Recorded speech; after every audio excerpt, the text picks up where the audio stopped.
I have attended both public and private schools for my K-12 education. Dress codes were very different in both types of schools. When I look at my own educational history, certain clothing and dress play a significant part of it.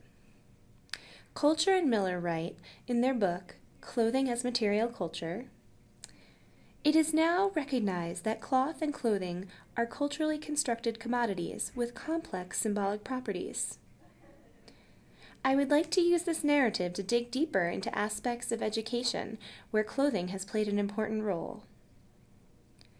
When I was in first grade, my mother was deployed overseas with the Air Force during the Gulf War. During this time, my father would often dress my brother and I in patriotic clothing. We were the only children on the block to have our mother sent overseas and not our father. We also wore yellow ribbon pins on our clothing and backpacks during this time. As Coulter and Miller state, clothing mediates the relationship between the individual and the outside world. In this case, we were showing support for our troops, especially our mom, via our clothing. DARE was funded as a part of the United States War on Drugs.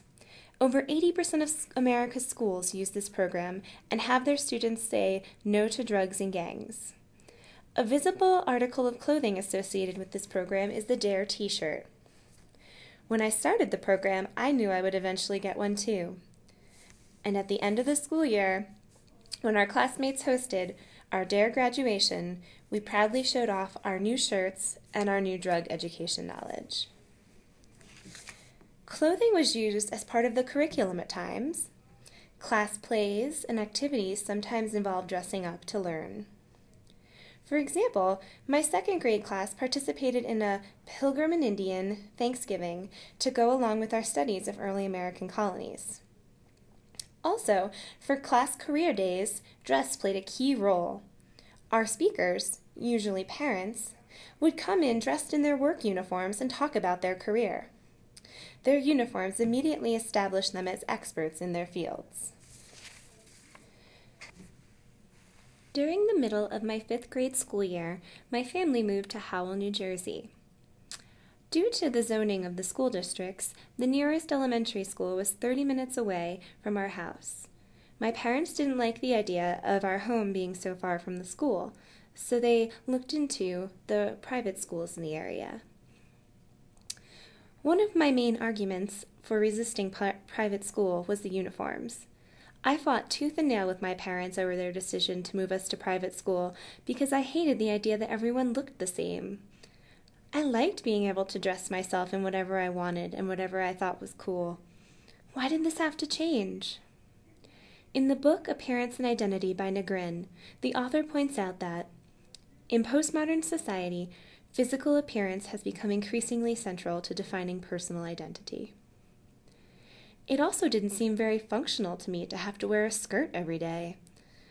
Unlike the boys' uniforms, which were slacks, collared t-shirts, and a tie, ours were very discontinuous with the clothing that we would be wearing in adulthood.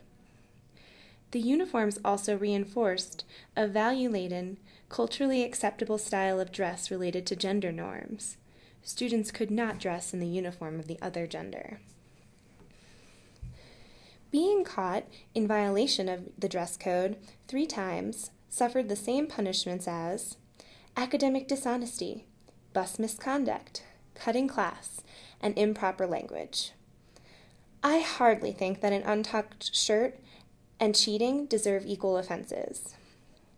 Craik, in the book Uniforms, says that a uniform is a major form of technology for not only controlling the body and its behavior, but also actively producing the particular attributes of the self that are deemed desirable by the school.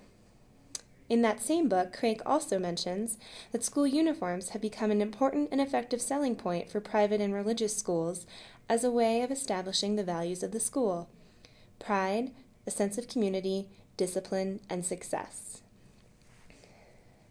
During my time wearing uniforms, the days I looked forward to the most were dress-down days. These were days where we could wear non-uniform clothing to school. There were still a set line of strict parameters around what could be worn on dress-down days. At least when we wore our uniforms, student socioeconomic status was not visible. On these dress-down days, you could notice that some students had brand new clothing with brand names, as were other students, some of who came from large families or received tuition aid, might not be wearing new or brand name clothes. A specific dress-down day that happened every year was College Sweatshirt Day.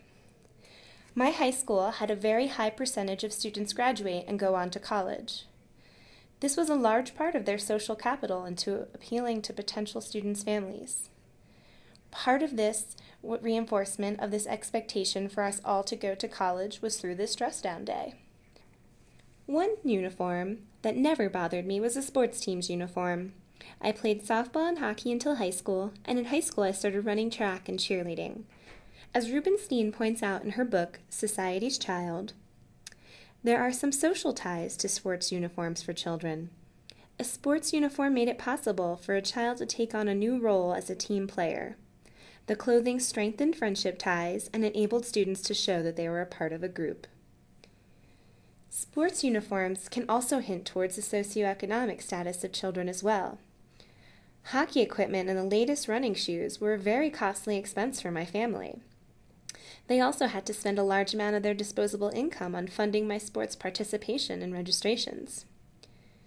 Craig mentions that this participation shows that a family can afford the leisure time to put their child into sports and not have the child have to work after school.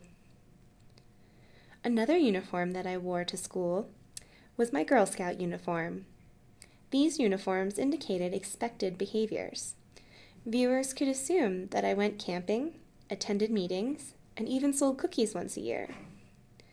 The uniform also outwardly praised my accomplishments and mastery of certain skills within the organization in the form of badges.